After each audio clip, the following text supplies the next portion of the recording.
এবারে no makeup লুকে মিমি চক্রবর্তী। ওপার বাংলার অভিনেত্রী মিমি চক্রবর্তী।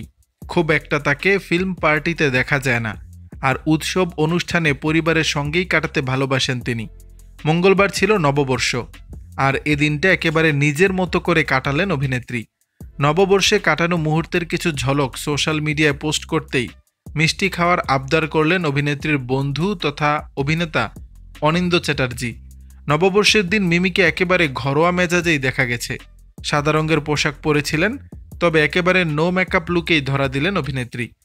এদিন পরিবারের অন্য সকলের সঙ্গে ভিডিও কলেই নববর্ষের শুভেচ্ছা জানিয়েছেন।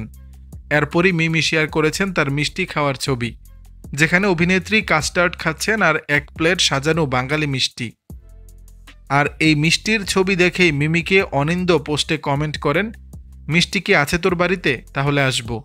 আর এই কমেন্টে মিমি লেখেন, নিয়ে আয় লোভী। তবে এইসব ছবির মধ্যে সকলের চোখ আকর্ষণ করেছে লাল গোলাপের তোড়া। তবে এই গোলাপ ফুলের তোড়া নববর্ষের দিন মিমিকে কে দিয়েছে তা জানা যায়নি। দর্শক, বিষয়টি নিয়ে আপনাদের মতামত জানাবেন নিচের কমেন্ট বক্সে।